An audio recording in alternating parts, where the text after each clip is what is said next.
ఇప్పుడు 11వ ఉత్సవాలు జరుపుకుంటున్నాం, వార్షికోత్సవాల్ని.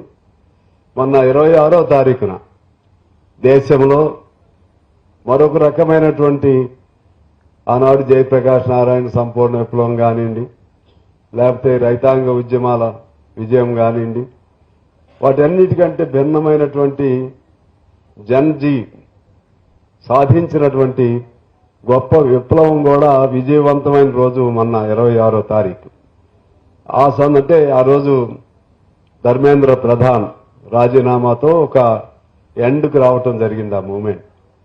అదే సందర్భంగా ఇవాళ ఇది జరుపుకుంటున్నాం. అంశం రాజ్యాంగం, ప్రజాస్వామ్యం, పత్రికలు. ఈ సందర్భంగా ఒకటి మనం గుర్తు చేసుకోవాలి. మాయిల్ ఫకీర్ ప్రాణం ఎక్కడో ఉండి ఏదో చిలకలో ఉంటుంది, కానీ మాయిల్ ఫకీర్ బతకడు, ఎక్కడ దాక్కున్నా బతకలేదు.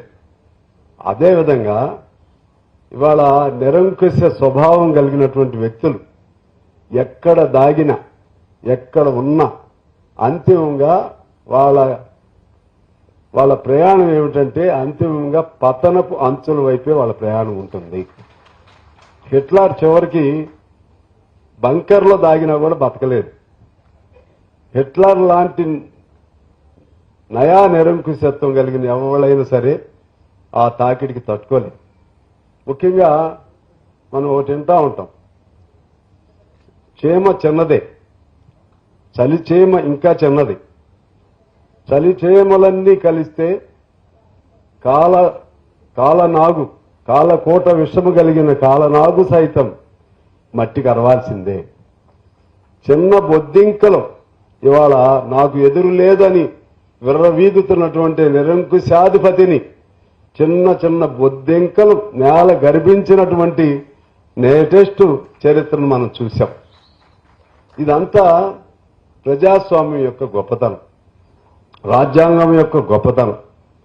అందువలన అంతిమ విజేతలు ఎవరయ్యా అంటే ఉద్యమకారులు, అంతిమ విజేత ఎవరంటే ప్రజాస్వామ్యం.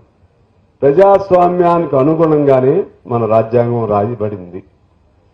రాజ్యాంగాన్ని వీ ద పీపుల్ అనే పేరుతో స్టార్ట్ చేశారు.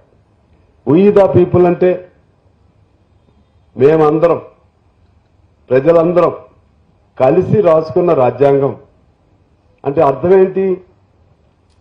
దానికి భిన్నంగా ఆ రాజ్యాంగాన్ని దానికి మతాలు చొప్పించడం కోసం, లేకపోతే జాతుల్ని చొప్పించడం కోసం, కులాలను చొప్పించడం కోసం రకరకాలుగా ప్రయత్నాలు జరుగుతూ ఉన్నాయి. ఒక సందర్భంలో ఈ మధ్యకాలంలో సోషలిస్టు, సెక్యులర్ అనే పదాలను తీసివేయడానికి ఒక ప్రయత్నం జరిగింది. జస్టిస్ కన్నా అధ్యక్షతన ఉన్నటువంటి జ్యుడిషియరీ కమిటీ ఒక తీర్పు చెప్పింది.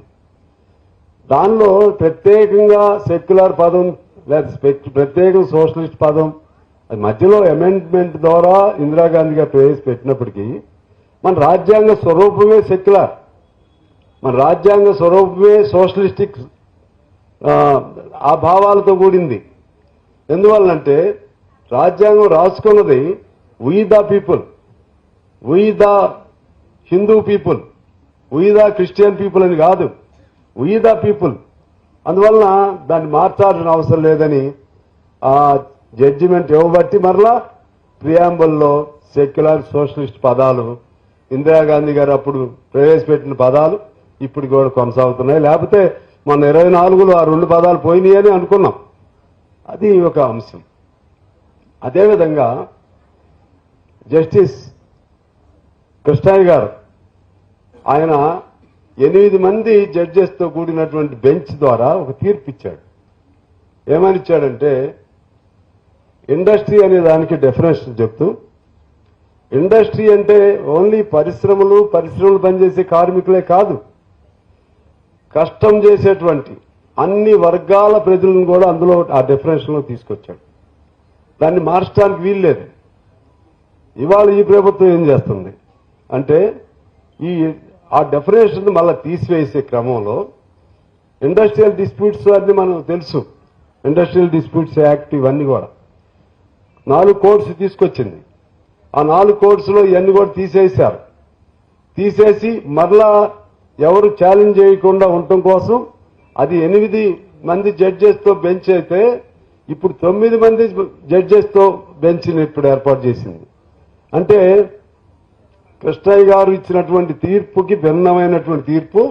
ఎప్పుడు ఏ నిమిషంలో ఏదైనా మార్చగలుగుతాము అని హైయెస్ట్ బెంచ్, హైయెస్ట్ జడ్జెస్తో కూడినటువంటి బెంచ్తో తీర్పు ఇప్పించాలని చెప్పి ఇప్పుడు ప్రయత్నం చేస్తా ఉన్నారు. ఇదంతా నేను ఎందుకు చెప్తున్నానంటే ఈరోజు రాజ్యాంగాన్ని మార్చడానికి అన్ని ప్రయత్నాలు జరుగుతూ ఉన్నాయి. ఈ ప్రయత్నం ఇప్పుడే కాదు, ఈవెన్ ఆయన సెక్యులర్ భావాలు కలిగినటువంటి వ్యక్తిగా మనం గౌరవించే వాజ్పేయి గారు కాలంలో కూడా ఆయన కూడా జస్టిస్ వెంకటాచలం గారు జస్టిస్గా ఉన్నప్పుడు రాజ్యాంగ రివ్యూ కమిటీ అని దాన్ని వేయటం జరిగింది. వెంకటాచలం గారు దాన్ని సాగనీయలేదు. అంటే రివ్యూ కమిటీ అంటే వాళ్ళ ఉద్దేశం ఏంటంటే రాజ్యాంగం ఫెయిల్ అయింది కాబట్టి దీన్ని సమీక్ష చేసుకుని రాజ్యాంగాన్ని మార్చుకోవాలి అనే ఆలోచనతో చివరికి ఆయన చిన్నగా అట్లా గడిపాడు. ఆయన పదవి అయిపోయింది. ఆ సందర్భంలో ఒక వ్యాఖ్యానం చెప్పింది ఏంటంటే సుప్రీంకోర్టు రాజ్యాంగం నెవర్ ఫెయిల్డ్, రాజ్యాంగం ఈజ్ అలైవ్. రాజ్యాంగంలో ఉన్నటువంటి ఆబ్జెక్ట్స్, దానిలో పొందుపరచబడినటువంటి లక్ష్యాలు అవి చేరువ అవటంలో governments are being failed, not constitution. Constitution is always permanent, it cannot be changed. Kesavananda Bharati కేసులో కూడా దేనికైనా సరే రాజ్యాంగంలో ఉన్నదాన్ని అమెండ్ చేయడానికి హక్కు లేదు, అగెనెస్ట్ కాన్స్టిట్యూషన్ అని కేశవానంద భారతి దానిలో కూడా తీర్పు ఇవ్వడం జరిగింది. అయినా ఇప్పుడు కూడా సీరియస్ గా ప్రయత్నాలు జరుగుతున్నాయి. ఈ ప్రయత్నాలని సానుకూలంగా చేసుకోవడం కోసం ఏం చేస్తున్నారంటే మొత్తం ఇవాళ జ్యుడిషియల్ సిస్టమ్ మనం చూస్తున్నాం. కాన్స్టిట్యూషనల్ బెంచ్ ఇవాళ పేర్లు చెప్పుకోవాల్సిన అవసరం లేదు.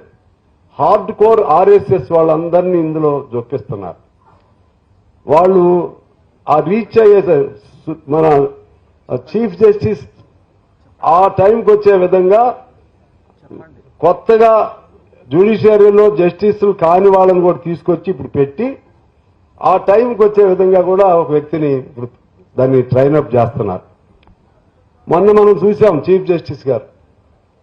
సరే ఇక్కడ సందర్భం కాకపోతే చెప్పుకోవాలి, ఆయన nothing but hard core RSS man, nothing but. ఎందువల్లంటే ఆయనకి రాజ్యాంగం పట్ల, పిల్లల పట్ల, విద్యా విధానం పట్ల, అదేవిధంగా వ్యవస్థ పట్ల ఆయనకి విశ్వాసం లేదు అని అనిపించే విధంగా ఆయనే శ్రీకారం చుట్టాడు. మనం చూసాం. పిల్లలు ఆందోళన చేస్తుంటే, లేకపోతే కొంతమంది న్యాయవాదులు ఆందోళన చేస్తుంటే వీళ్ళు బొద్దింకలు లాంటి వాళ్ళు అని కామెంట్ చేశాడు.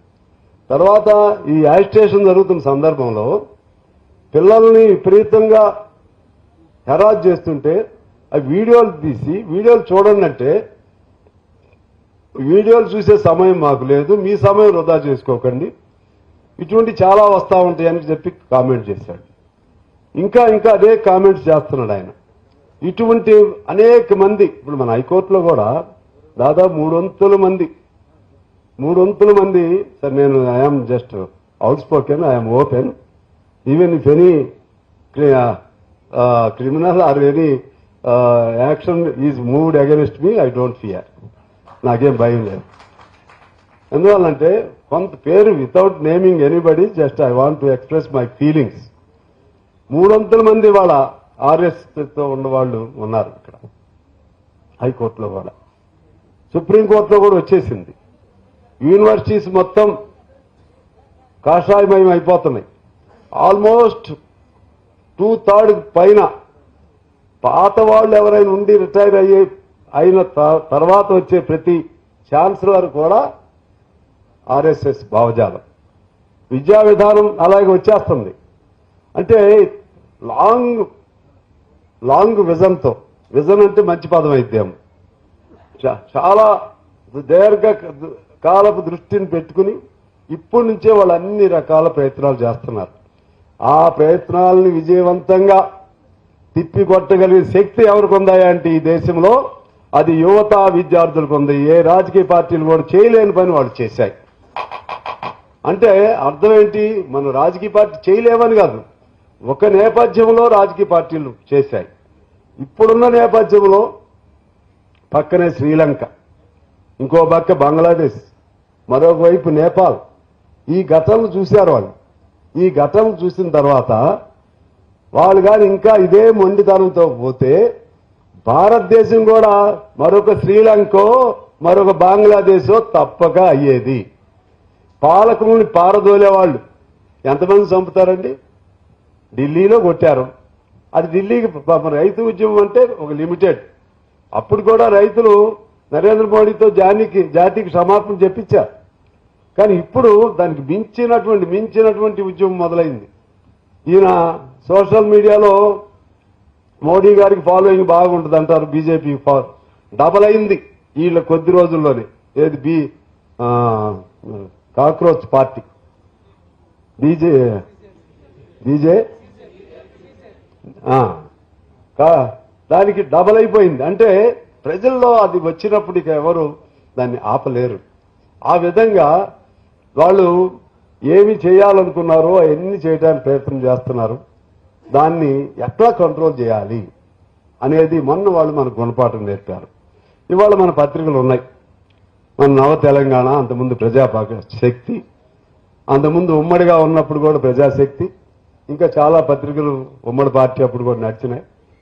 ఎవరు ఎన్ని ఇబ్బందులు పెట్టినా, ఎవరు ఎన్ని నిర్బంధాలు పెట్టినా ఆ రోజుల్లో మన పత్రికల మీద కూడా నిషేధం ఉండేది. అయినా గోడలనే పత్రికలు చేసేవాళ్ళు, చిన్న చిన్న కాగితాలనే పత్రికలు చేసి వార్తలు జైల్లోంచి బయటకు పంపించేవాళ్ళు. Courier system. ఆ విధంగా స్వేచ్ఛను అనర్చడం అనేది ఈ భూ ప్రపంచంలో ఎవడి వల్ల కాదు. భావాలను అనర్చడం అనేది ఎవడి వల్ల కూడా కాదు. అందులో కమ్యూనిస్టు భావాలను అనర్చడం అసలే కాదు. కమ్యూనిస్టులే. నువ్వు ఒక్కడున్నా సరే, సూర్యుడు ఒక్కడే ఉండేది, చీకటి మొత్తానికి వెలుగునిచ్చేది సూర్యుడు. కమ్యూనిస్టు ఒక్కడే ఉన్నా సరే వాడి భావజాలం, వాడి నిజాయితీ పడు అయితే ఆ భావజాలమే వెలుగు రేఖలు ప్రసరింపజేసి చీకటిమయమైనటువంటి ఈ ప్రపంచానికి మార్గదర్శకత్వం చూపెట్టేది కమ్యూనిస్టే. ఆ కమ్యూనిస్టు పార్టీలతో డైరెక్ట్ గా publisher and printer is the communist party of Marxist. Publisher and printer is the communist party of India. Direct గా పార్టీ పేరుతో నడుపుతున్న పత్రికలు మన రెండు మాత్రమే పార్టీ పేరుతో నడుపుతున్నాం. మేము ప్రజాపక్షమా? మేము ఒక ప్రయోగం చేశాం మన తెలంగాణ మధ్యలో. అది వచ్చింది పోయింది. ఇక అది కుదరదు అనుకున్నాం. పార్టీ అయితేనే దేనికైనా తట్టుకుని నిలబడగలుగుతామని చెప్పి. ఆ విధంగా పత్రికలు సరే అనేక ఇబ్బందులు వస్తున్నాయి, నడపడం కష్టం అవుతుంది. ఇందాక మన ప్రభాకర్ గారు చెప్పినట్టుగా అది వాళ్ళు వీళ్ళని లేదు. ప్రతి ప్రభుత్వానికి కూడా అది ఉంది అసహనం. ప్రతి ప్రభుత్వానికి అంతకుముందు సహనవంతులు కూడా కుర్చీ ఎక్కిన తర్వాత కొంత అసహనం మొదలైంది. కొంత అంటే ప్రతిపక్షంలో ఉన్నప్పుడేమో ధీటుగా విమర్శలు పెడతాం. అధికార పక్షం అయ్యేసరికేమో అవన్నీ మర్చిపోయి మళ్ళీ దాన్ని ఎట్లా అవి రాకుండా చేయాలనేది సహజంగా మన బూర్జువా పార్టీలో ఉన్నటువంటి అది ఒక లక్షణం. బూర్జువా పార్టీలే కాదులే, కమ్యూనిస్టులు కూడా అంతే. మనం టు బి ఫ్రాంక్, ఎందుకంటే మనం మాత్రం కమ్యూనిస్ట్ పార్టీలో ఉన్న చోట కూడా అంటే అల్టిమేట్ గా కమ్యూనిస్ట్ పార్టీ స్వేచ్ఛ ఉంటుంది. కానీ ఎట్టబడితే అట్లా మాట్లాడితే మనమేమో ఊరుకోం. అదో పద్ధతి, వాళ్ళదేమో అదో పద్ధతి. సరే ఏది ఉన్నా సరే ఇవాళ పత్రికలు బతకాలి. పత్రికలు చంపేయాలనుకుంటారేమో. పత్రికలు చంపేస్తే ఇంకొచ్చింది మళ్ళా బొద్దింకలు వచ్చినాయి కదా. బొద్దింకలు ఎవరు చంపలేడు కదా. సలిసేములు వచ్చినాయి కదా, దాన్ని ఎవరు చంపలేరు కదా. బొద్దింకలు ఉంటాయి, సలిసేములు ఉంటాయి. అదేవిధంగా కింద ఇంకా అనేక చిన్న చిన్న సూక్ష్మ క్రిములు ఉంటాయి. జీవ వైవిధ్యంలో భాగంగా మన జీవాన్ని నిలిపే అనేక వైవిధ్యంతో కూడినటువంటి అనేక జంతువులు, పక్షులు, అవో ఇవో అన్నీ ఉంటాయి. అల్టిమేట్ గా ఈ సమాజాన్ని బతికిస్తాయి. ఆ బతికించేదానికి మార్గదర్శకత్వం మనం వహించాలి. ఇవాళకి మన వైపు రాకపోవచ్చు, కానీ అల్టిమేట్ గా ఒక లక్ష్యంతో, దీర్ఘకాలిక లక్ష్యంతో ఉండే సిద్ధాంతం ఏమిటంటే అది ఒక కమ్యూనిజమే. ఎందుకంటే కమ్యూనిజం అనేది పర్సన్ సెంట్రిక్ ఐడియాలజీ. అంటే మనిషిని కేంద్రంగా చేసుకుని పుట్టినటువంటి సిద్ధాంతం మంది.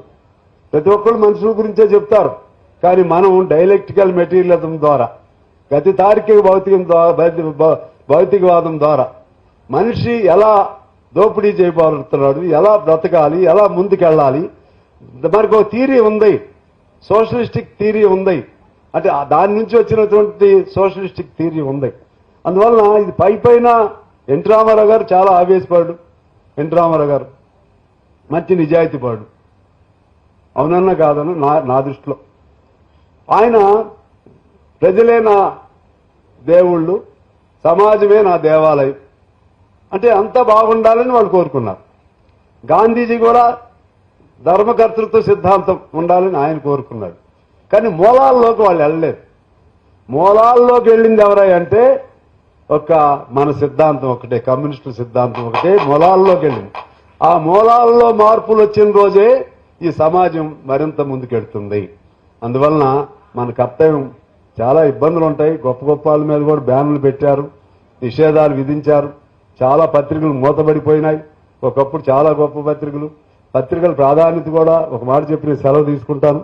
మన 52 కాలంలో ఈ కమ్యూనిస్టులు అధికారంలోకి వచ్చే దశలో అప్పుడు ఒక పత్రిక ఉంది, అది ఆంధ్ర పత్రిక అనుకుంటా. అప్పుడు నార్ల వెంకటేశ్వరరావు గారు, వీరభద్రం గారికి తెలవాలి. ఆంధ్ర పత్రిక కదా అది, ఆంధ్రజ్యోతి కాదు, ఆంధ్ర పత్రిక. మొత్తం గాలంతా కమ్యూనిస్టుల వైపే ఉంది. ఎందుకంటే 55 నాటికి 52 అంతా మనమే మెజార్టీ. ఉమ్మడి రాష్ట్రంలోనే మనం మెజార్టీ. మద్రాసులోనే అధికారంలోకి వచ్చేవాళ్ళం, మళ్ళీ అందరూ ఒకటయ్యారు. అప్పుడు వాళ్ళు పెట్టిన ఏంటంటే ఆ పత్రికల ప్రభావం ఎంత ఉంటుందంటే, వాళ్ళు కార్టూన్స్ వేసేవాళ్ళు.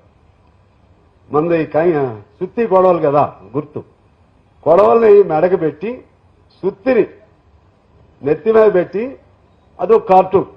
ఇదిగో వీళ్ళు వచ్చారంటే మెడకు వస్తారు, సుత్తితో తలలు పగలు కొడతారు.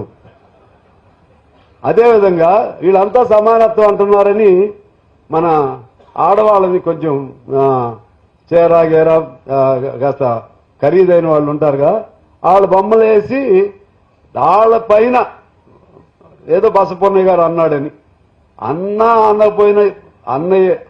ఇప్పుడేమో టీవీల్లో ఒక దెబ్బ కొడితే 100 సార్లు కొట్టినట్టు చూపెడుతున్నారు. ఈ నేర్పరితనం అప్పుడే ఉంది. అప్పుడే మనం ఏమంటామో వాళ్ళు ఏం తిప్పుతారో తెలియదు. చూసారా, వీళ్ళకి మళ్ళీ కమ్యూనిజం వస్తే ఆడవాళ్ళ వీళ్ళంతా వీళ్ళకి గొలుసులు వేసుకుని మెడలు